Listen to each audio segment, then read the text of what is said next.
Pourquoi tu m'as rien dit? Parce que t'aurais pas voulu que je le fasse.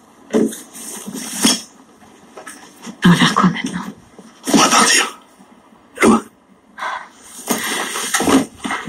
Et Oscar? Qu'est-ce qu'il va devenir si on est tous les deux en prison? On n'ira pas en prison, plus personne n'ira en prison. C'est fini ça maintenant. Fais-moi confiance, Lisa. Fais-moi confiance. Vincent Lindon et Diane Kruger, dans votre premier long métrage, vous étiez où la veille du premier jour de tournage? Le soir, vous étiez dans un appartement feng shui, vous preniez Coca-Cola sur Coca-Cola. Comment est-ce qu'il faut imaginer quand on est la veille de son éclosion? Ouais, j'étais dans mon petit appartement de l'époque à Ménilmontant.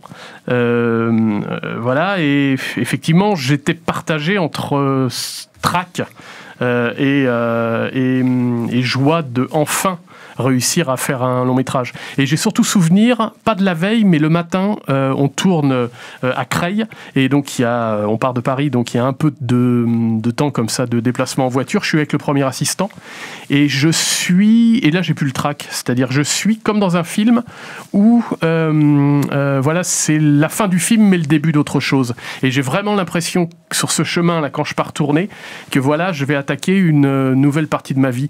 C'est-à-dire j'ai pendant 10 ans rêvé de ce moment-là, et j'y étais, donc j'étais dans un état pas rempli de moi-même ou de trucs, voilà, mais j'étais vraiment heureux d'enfin pouvoir monter sur le manège, on va dire, c'est-à-dire pouvoir tourner un long métrage. Et quand je suis arrivé sur le plateau, j'étais vraiment heureux d'être là, et Vincent Lindon, que je connais pas beaucoup à ce moment-là, c'est le premier jour de tournage, même si on s'est vu avant qu'on a travaillé, me regarde et il me dit « Mais t'as pas peur ?» Je dis non, j'ai eu peur. Il me dit c'est le premier jour. Je dis non, j'ai eu peur de pas être là justement. Maintenant que j'y suis, non, j'ai pas peur. Je suis content d'y être, quoi. Il y a une séquence où le personnage que joue Vincent Lindon regarde par la fenêtre et il y a un reflet, et dans le reflet, il voit son épouse, qui est supposée être en prison ou à l'hôpital, qui s'assoit tranquillement dans le canapé. Donc c'est une dimension onirique, sensorielle, etc. Alors je voulais savoir si c'était quelque chose qui avait été pensé dès le scénario. Est-ce que c'est pas ça aussi qui fait votre cinéma, c'est-à-dire on est dans une réalité super tangible et on sait qu'à tout moment il peut y avoir une brèche dans cette réalité? Oui.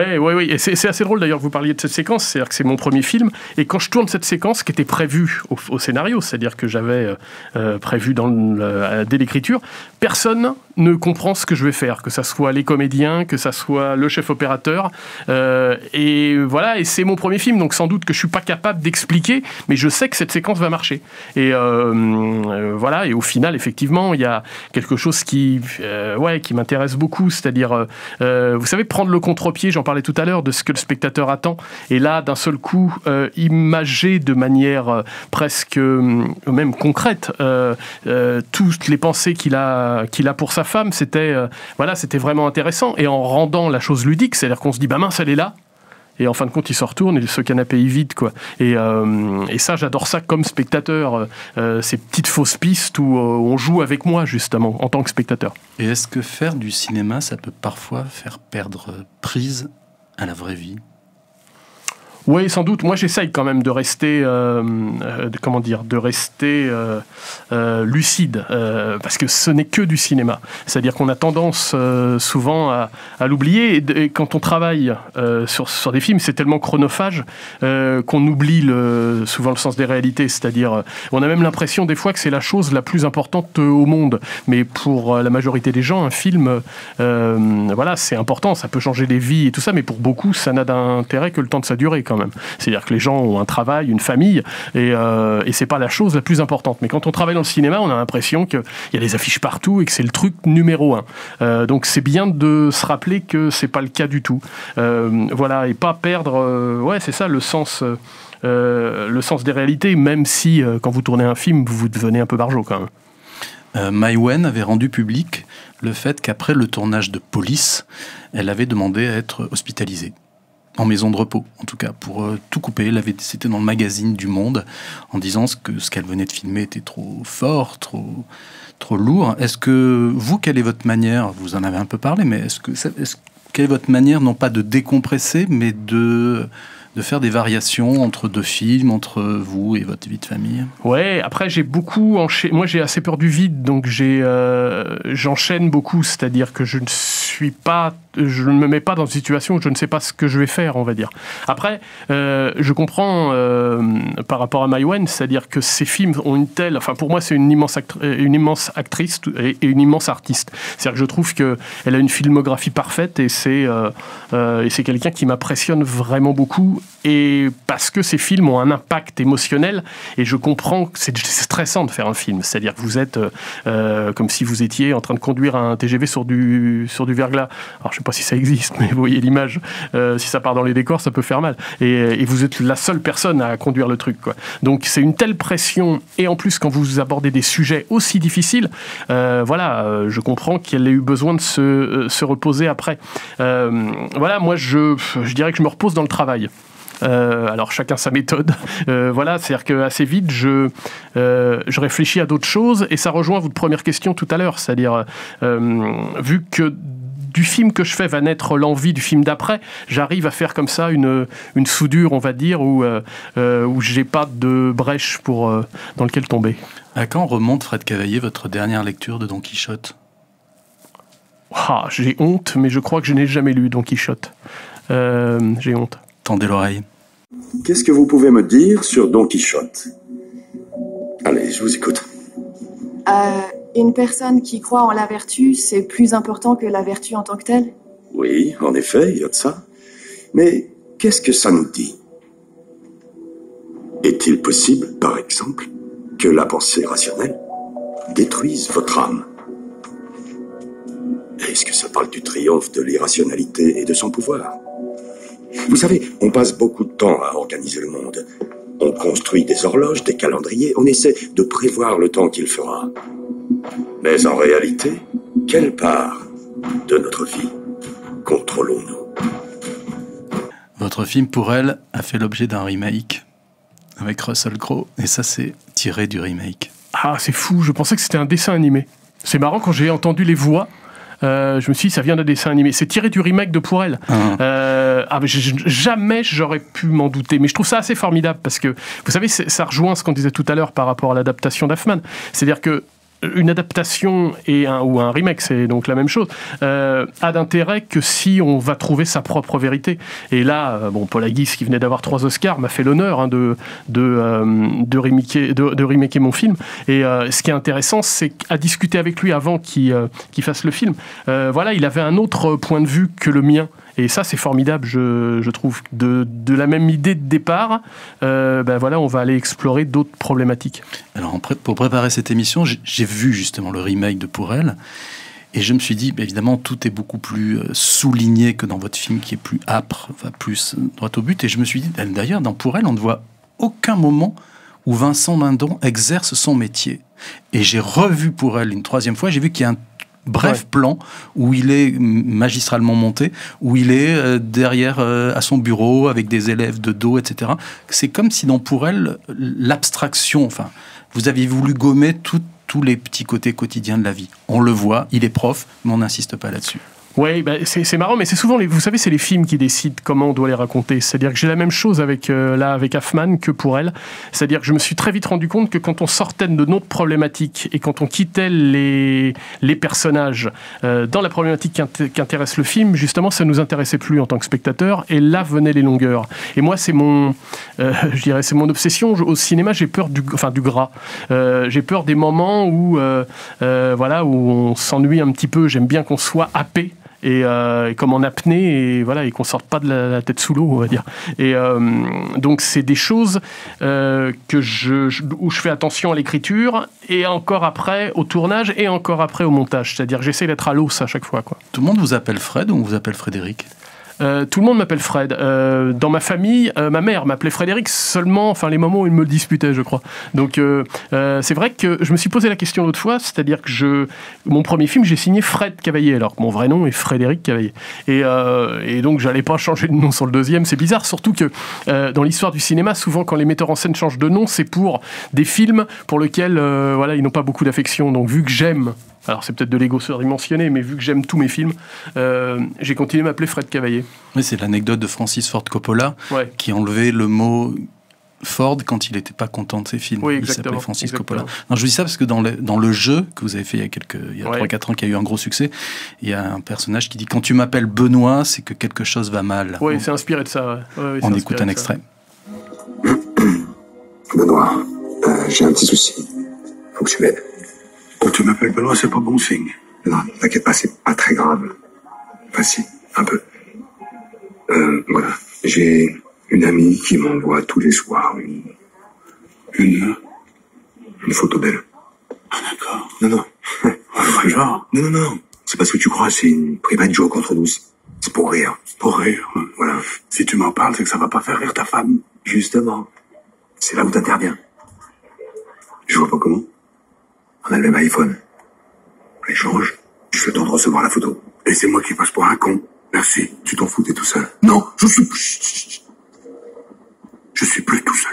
Alors vous avez déclaré à propos de ce film, le jeu, que lorsqu'il y avait des débats publics, avant le jeu, les gens venaient et vous parlaient du film, tandis que là, après avoir vu le jeu, les gens ne vous parlaient pas du film, ils vous parlaient d'eux-mêmes. Oui, tout à fait. Et ça, je trouve ça vraiment intéressant et c'est même une belle récompense. C'est-à-dire d'un seul coup, vous avez raconté une histoire et qui touche les gens et où même les gens ont l'impression que vous leur parlez d'eux. Et ça, c'est formidable. Enfin, en tous les cas, c'est ce que j'aime moi quand je suis spectateur. C'est-à-dire que voilà, on me parle de problématiques et de choses qui vont me toucher profondément et forcément, j'ai l'impression qu'on me parle à moi. Et pour le jeu, c'était assez drôle parce que effectivement, il y avait comme ça un inventaire de différentes problématiques liées voilà, au fait d'être père, au couple, au temps qui passe toujours, l'érosion dans le couple et ainsi de suite. Donc je dirais que chacun s'y retrouvait à un endroit et tous ces moments où on rencontre comme ça les gens qui ont vu le film, voilà, c'était assez magique parce que même si c'est une comédie, les discours et les choses qu'on me disait étaient quand même souvent dans l'émotion et ainsi de suite. Donc c'est des beaux souvenirs. Mais ce film est un très beau souvenir. Là, j'écoutais l'extrait entre Grégory Gadebois et Roche Dizem. Et plus ça va, plus je prends plaisir. Enfin, c'est même pour ça que je fais des films, c'est le travail avec les comédiens. Et que ça soit pour Hoffman, où j'ai eu la chance d'avoir ces 3 sublimes comédiens. Et là, pour le jeu, 7 sublimes comédiens. Voilà, c'est un plaisir de travail et et comme un chef d'orchestre. C'est-à-dire que d'un seul coup, vous n'avez que des Stradivarius. Jean-Jacques Benex, qui nous a quittés, et qui était à votre place il y a quelques années, disait que ce qui pourrait être génial pour un réalisateur, c'est d'avoir une sorte de boîte dans laquelle il met des comédiens, des noms de comédiens, et une boîte dans laquelle il met les personnages du film qu'il va tourner, et de piocher dans l'un et l'autre et se résoudre au match que cela procure. Est-ce que ça peut être tentant? Parce que on sait tous qu'il y a certains comédiens qui voulaient un rôle et qui en ont eu un autre. Écoutez, oui, pourquoi pas. Après, je pense quand même que au final, c'est le bon comédien qui se retrouve à incarner le film. C'est-à-dire qu'il n'y a pas non plus là, je pense, de hasard. C'est-à-dire qu'il y a des comédiens qui refusent des rôles magnifiques, mais quelque part, ils savent que c'est pas pour eux.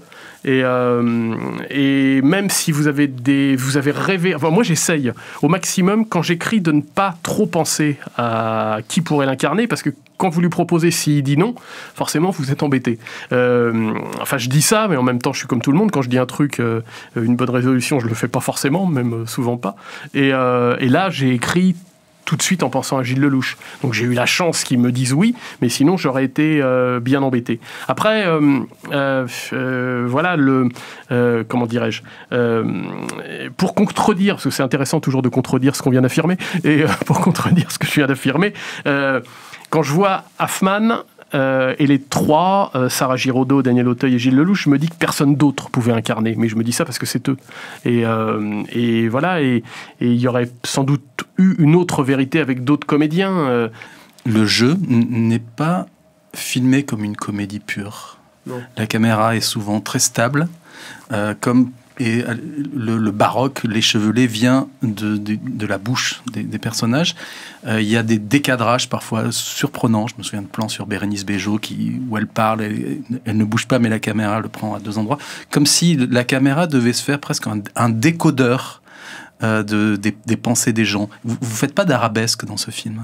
Non, mais j'en fais de moins en moins dans mon travail de metteur en scène. C'est-à-dire que plus ça va, moins je fais d'effets. Et je vais plus à l'essentiel. Alors, est-ce que c'est la maturité ou... je ne sais pas. C'est-à-dire que même dans les films que j'aime, je me rends compte qu'il y a des metteurs en scène que j'aime. Je pense à David Fincher, par exemple. Alors, je ne me compare pas du tout, hein, loin de là. Mais là aussi, la caméra bouge de moins en moins. Et quand elle bouge, c'est vraiment que la narration l'oblige. Enfin, que ça va vraiment dans le sens de la narration. Et alors après, vous adaptez aussi votre mise en scène par rapport à l'histoire que vous racontez. Forcément, quand je filme Gilles Lelouch dans une cave, comme dans Hoffman, je le filme pas de la même manière que dans À bout portant, quand il court dans le métro. Après, le point commun de ma mise en scène, et sur tous mes films, c'est que c'est tout le temps le personnage qui détermine comment la caméra va se déplacer et pas l'inverse. Parce que sinon, ça devient une bande démo pour essayer de faire de la pub.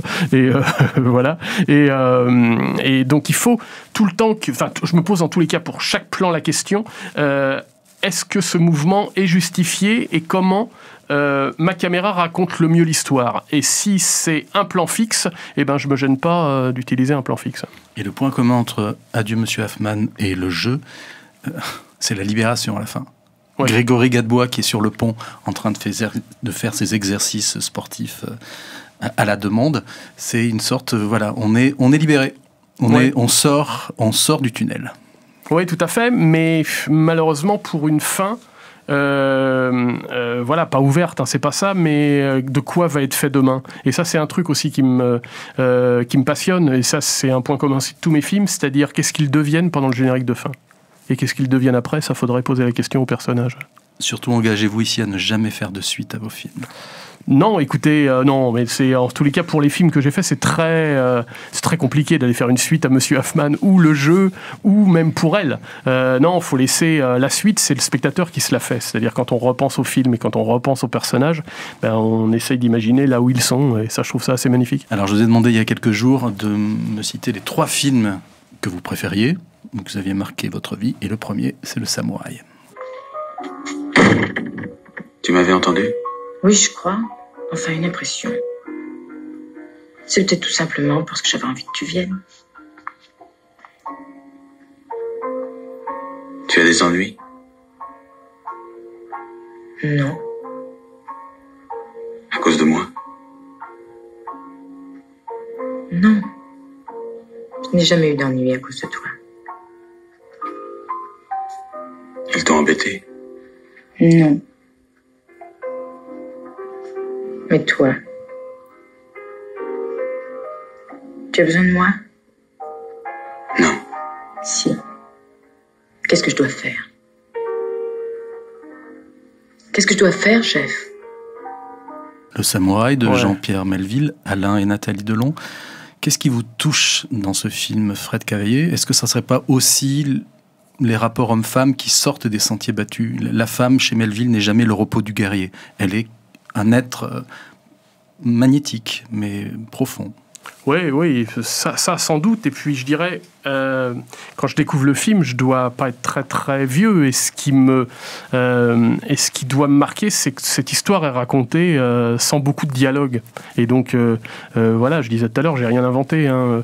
C'est-à-dire dans mon travail, j'en parlais tout à l'heure, le fait de pas beaucoup dialoguer, ça vient sans doute des films comme ça que j'aime et que j'ai aimé, qui m'ont fait découvrir le cinéma. Après, ce qui m'intéresse aussi, c'est qu'il y a une noirceur dans ce film, mais en même temps, ça en fait un film à suspense et un film très ludique. Voilà, ça fait partie des films dans les années 70 comme ça qu'on découvrait au cinéma, si on avait eu la chance d'aller voir au cinéma, mais beaucoup à la télé. Et je trouve, et c'était du cinéma populaire, Melville. Et je trouve qu'il y a une qualité, et ce que j'essaye de faire, du bon artisanat, c'est-à-dire qu'il y a, que ça soit Melville, Pierre Granier-Defer, des gens comme ça, il y a une qualité dans le cinéma populaire de l'époque qui est est extraordinaire. Donc il y a un mélange de tout ça, des thèmes abordés, du côté même implacable des choses qui vont se passer, et on sait que comment dirais-je, que pour ce personnage ça va forcément pas bien se terminer, quoi. Et ça, il y a quelque chose qui est assez fascinant. Et puis on parle effectivement de Melville, du samouraï. Enfin, ça fait partie pour la majorité des grands metteurs en scène, enfin de tous les metteurs en scène, pardon, des 10 chefs-d'œuvre de l'histoire du cinéma. Dans Pour elle, il y a Vincent Lindon qui, au moment crucial où il décide de libérer son épouse, lui dit « mets cette blouse ». Elle refuse, pensant qu'il est fou et qu'il a tort de la kidnapper. Et votre montage fait en sorte qu'on les retrouve tout de suite dehors alors qu'elle lui a dit non. Donc on est surpris de ça. Et quand j'ai revu le Samouraï pour cette émission, je me suis rendu compte que Melville et vous aimez plus montrer le processus des choses et leurs conséquences que bêtement montrer l'action, on va dire, live. Oui, c'est-à-dire que moi j'essaye de ne pas montrer plutôt ce que le spectateur va imaginer. C'est-à-dire que je prends le spectateur comme co-scénariste en réalité. Voilà, pas par fainéantise, hein, mais aussi en m'appuyant sur ce que j'aime quand je suis spectateur. Et là, sur cette séquence dans Pour elle, effectivement, pourquoi montrer le moment où elle accepte, vu que si on les voit dehors, c'est qu'elle a accepté. Voilà, pour essayer de résumer un peu la chose. Et c'est drôle parce que dans Hoffman, c'est la même chose. C'est-à-dire qu'il y a plein de choses au montage qu'on n'a pas mis avec le chef monteur parce qu'on se rendait compte que le spectateur l'avait compris, soit dans les yeux du personnage, soit dans l'évidence de la situation. Et que si on montre les choses, d'un seul coup, ça devient stabiloté, voire un peu vulgaire. Et voilà, et ça, c'est intéressant. Ça fait partie du process, justement, pour mettre le spectateur vraiment, vraiment actif, quoi. Je ne sais pas si vous vous souvenez, dans Le Samouraï, il y a cette chanteuse de jazz noire et qui porte une combinaison derrière avec un motif japonais. Elle a une espèce de... Oui, tout à fait. Et qui fait, je pense, allusion au titre du film, Le Samouraï.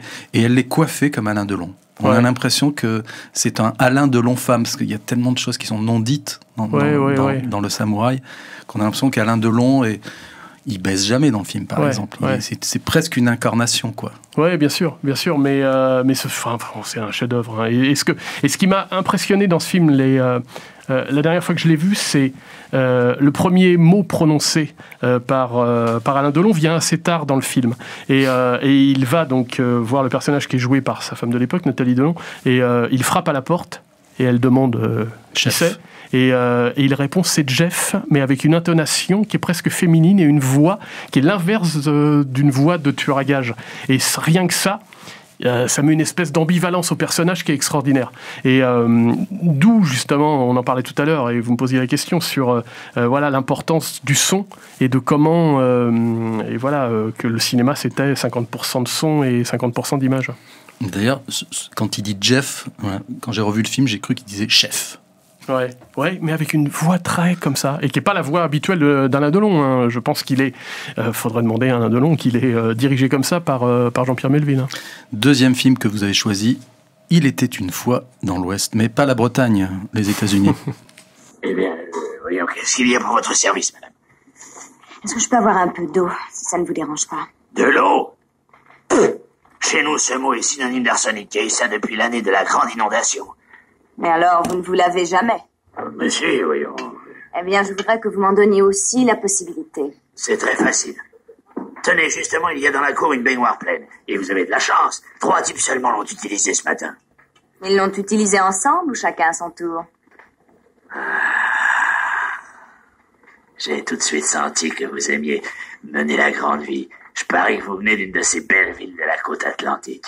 La Nouvelle-Orléans. La Nouvelle-Orléans? Vous connaissez?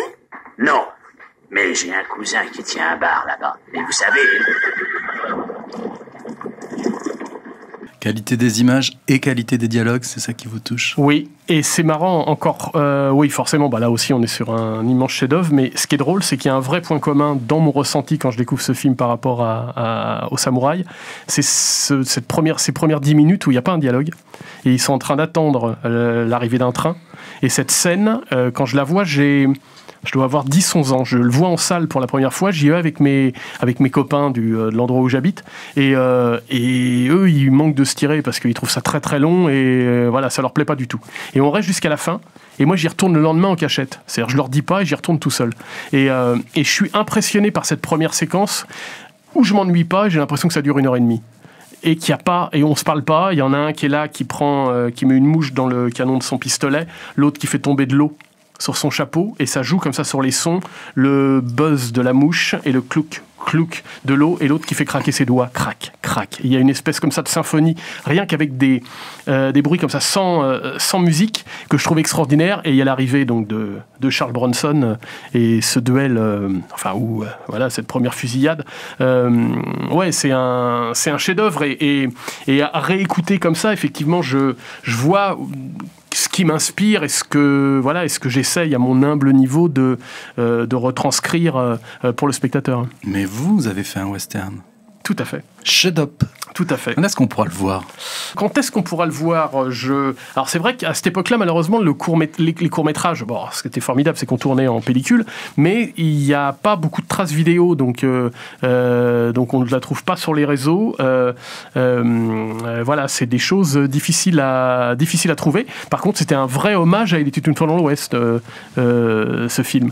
Et voilà. Et d'ailleurs, ce qui est assez drôle, d'ailleurs, vous parliez tout à l'heure des choses que j'ai déclarées et qui se sont avérées exactes par la suite, c'est qu'il y a, pour le 4 millième numéro du film français, ils ont ressorti des interviews de metteurs en scène.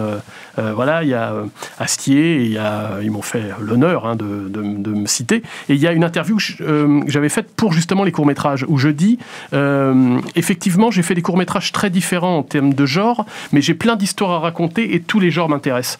Et je me suis dit, c'est formidable parce que c'est les questions qu'on me pose encore maintenant. C'est-à-dire que j'ai fait des genres différents en long métrage et je réponds tout le temps la même chose. Et je me dis, c'est bien, il y a une espèce de rigueur comme ça dans le propos et de continuité, on va dire. Dans Le mépris de Godard, Fritz Lang dit « Le cinémascope sert avant tout à montrer des serpents et des funérailles ». Phrase qu'on peut adapter aux réalités d'une fois dans l'Ouest. Est-ce que le choix même de la caméra pour vous, ou des objectifs, c'est des puits sans fond de réflexion? Oui. Oui, c'est la première réflexion d'ailleurs, c'est-à-dire que je disais tout à l'heure que la mise en scène de votre film, comment vous allez mettre en scène, ça dépend de l'histoire que vous racontez, et forcément le choix de la caméra, le choix des objectifs va dépendre de ce que vous avez là aussi à raconter. Et pour Raffman, on a fait des essais caméra mais très pointus, c'est-à-dire en se disant qu'on allait tourner en scope et en anamorphique, on a été tester les séries d'objectifs, voir quel était leur rendu en termes de profondeur de champ, en termes chromatique pour les couleurs, ainsi de suite, de manière très précise. Oui, ça fait partie de la première étape de tournage, même, de faire ces essais caméra. Dans les bonus du DVD, Claudia Cardinal parle de « Il était une fois dans l'Ouest » et elle dit c'est simple, hein, Fellini, lui, il improvisait. Sergio Leone, lui, c'était surécrit parce qu'il pensait déjà à son montage, et Visconti, lui, c'était le théâtre, il fallait s'asseoir, écouter. Vous seriez plutôt de quelle école ? Écoutez, moi je prépare beaucoup aussi, un peu comme Sergio Leone, parce que je trouve de la liberté dans la préparation, c'est-à-dire c'est un garde-fou formidable. Je peux essayer des choses, mais si ça marche pas, je peux revenir sur ce que j'ai préparé. Et ce qui est intéressant, c'est que souvent, à la lumière de ce que vous tournez, une fois que ça prend cher avec les comédiens, vous allez un peu dévier par rapport à ce que vous aviez prévu, ou par rapport à ce que le comédien va me proposer, ou mon chef opérateur. Et ça, c'est important. C'est-à-dire qu'il faut beaucoup travailler et savoir écouter. Donc, je serais plus... je suis les trois, je suis fan des trois. Après, je serais peut-être plus dans la direction de Sergio Leone au niveau du travail. Troisième film de votre panthéon, Le Chat. Il y a tout de même une chose importante que je voudrais savoir. Oh, fous-moi la paix. Qu'est-ce que j'ai fait de mal? Rien. T'as été parfaite. Et moi, j'ai été un dégueulasse comme tous les hommes. J'ai rien à te reprocher, mais je peux plus te voir devant moi. Je t'avais dit que je t'aimerais toujours. Là, me suis gouré, j'ai vieilli, et puis je t'aime plus. Je t'aime plus. Et moi, si. Oh, je t'en prie, sois pas grotesque, pour à notre âge.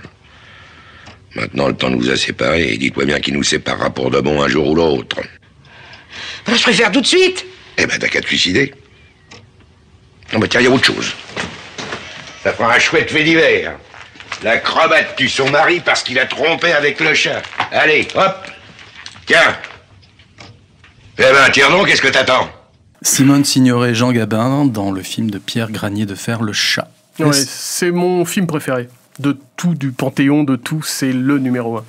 C'est le numéro 1 et c'est, je trouve, formidable. En plus, vous avez... là, quand ça a commencé, je me suis dit, pourvu qu'il ait choisi cet extrait-là et ce moment-là et cette réplique-là. Et comme... voilà, vous êtes quelqu'un de goût et de grand talent, et forcément c'était ce moment précis où voilà, où il lui dit ce truc qui résume les choses que j'aime au cinéma et la notion du temps qui passe, c'est-à-dire je vais écorcher le dialogue, mais voilà, je t'ai juré que je t'aimerais toute la vie, ben je me suis trompé. Et je trouve ça terrible, et tellement voilà, et où chacun peut se reconnaître sur ouais, l'érosion du couple, le temps qui passe et ainsi de suite. Et d'ailleurs, on parlait tout à l'heure des adaptations, et ce que je trouve formidable, c'est que Jardin et Pierre Granier de Fer adaptent donc le roman de Simenon, qui est déjà un chef-d'œuvre, mais il l'emmène encore plus loin, c'est-à-dire que dans le roman, c'est deux personnes âgées qui, à 70 ans, s'ennuient et vont se mettre ensemble alors qu'ils vont se détester. Et eux, quand ils font l'adaptation, ils se disent, bah, si on prenait des gens qui se sont rencontrés quand ils avaient 20 ans, ils ont juré qu'ils s'aimeraient toute la vie, et malheureusement, le temps a fait qu'ils s'aiment plus. Enfin, qu'ils pensent ne plus s'aimer, en tous les cas. Et voilà, et je trouve formidable que deux grands auteurs comme ça, avec leur immense talent, aillent prendre un chef-d'œuvre et amener une couche au millefeuille, je dirais, qui amène encore plus loin l'œuvre. Et ça, je trouve ça magique. Je ne sais pas si c'est pareil pour vous, mais moi je remarque qu'il y a beaucoup d'adolescents qui adorent ce film, alors que souvent ils sont un peu imperméables aux problématiques du grand âge. Peut-être parce que c'est une vision comme dans un aquarium. On a l'impression d'être dans une vie que l'on aura à vivre, mais qui est montrée avec brio.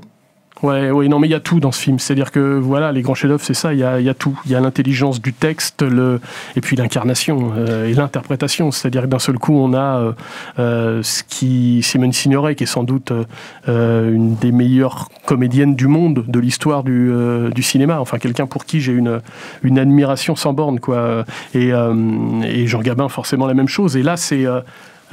voilà, entendre, il y a tout, il y a leur voix, il y a le temps des silences, enfin voilà, c'est des génies. Et une merveilleuse utilisation des décors intérieurs et extérieurs. C'était tourné à Courbevoie, je crois, de Pierre Granier de Fer.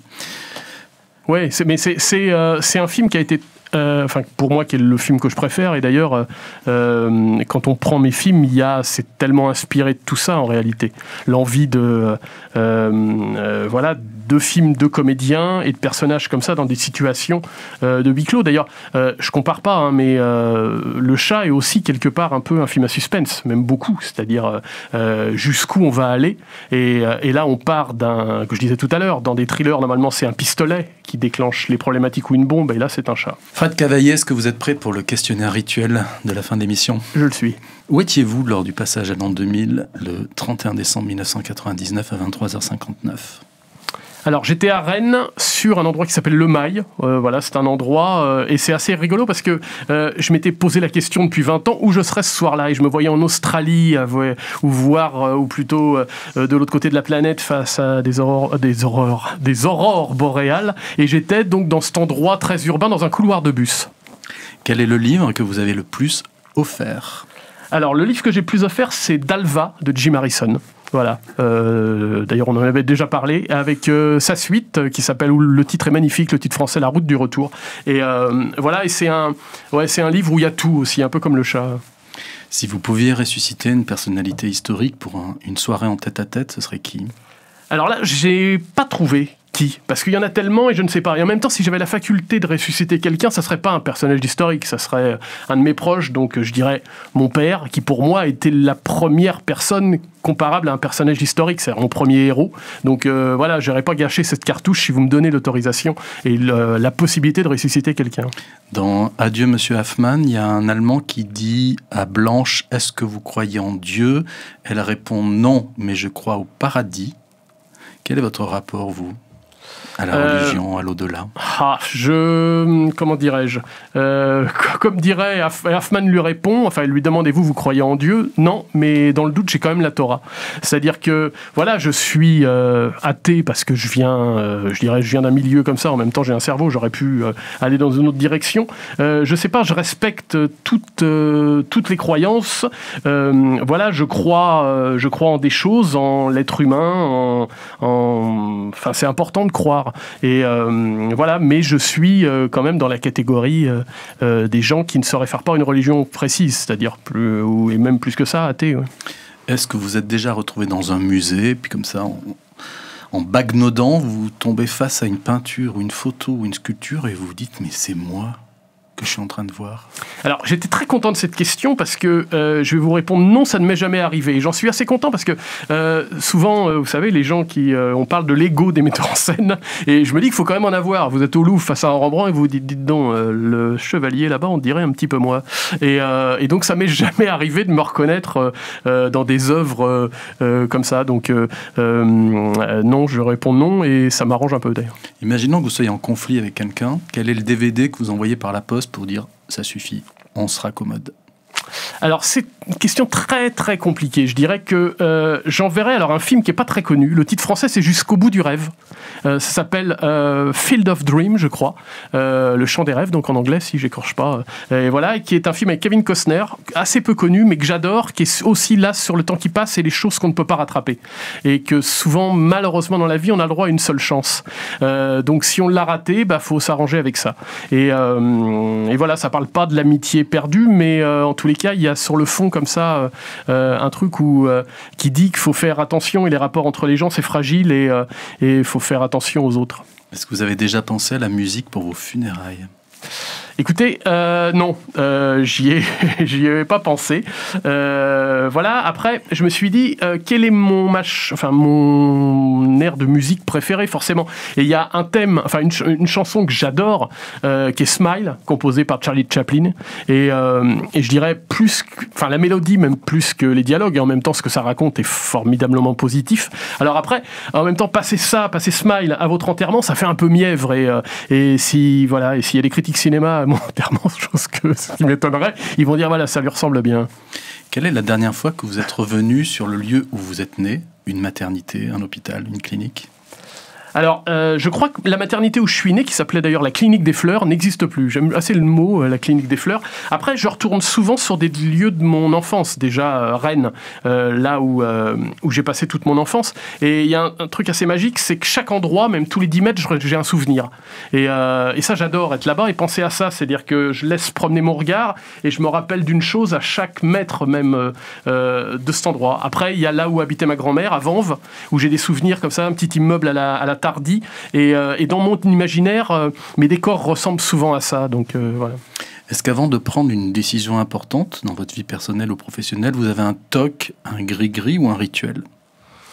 Non, j'ai pas de toc ni de gris-gris. Je crois qu'il y a une seule chose, c'est le travail. Voilà. Alors après, il faut, dans mon métier, voilà, c'est-à-dire que si j'ai une problématique, je me dis qu'il faut travailler et écouter, c'est-à-dire on fait un travail d'équipe et il faut écouter les choses. Alors après, ne pas se laisser perturber par les avis, de faire la synthèse de tout ça et surtout ne pas avoir peur. Ça serait ça, mon gris-gris, c'est-à-dire je fais un métier formidable et j'essaye de ne pas avoir peur parce que la peur, mais là ça dépasse mon métier, est forcément source de mauvais conseils. Allez, vous avez le droit à une question bonus. Dans Adieu Monsieur Hoffman, je crois que Daniel Auteuil son personnage dit « Tout le monde est doué pour une chose, il suffit de trouver quoi ?» C'est à quel âge, que vous avez trouvé le quoi? J'aime bien cette question parce que c'est arrivé tellement tard, je trouve. En même temps, j'ai une chance folle, c'est de l'avoir trouvé, c'est-à-dire cet endroit où je me sens le mieux au monde sur un plateau de cinéma.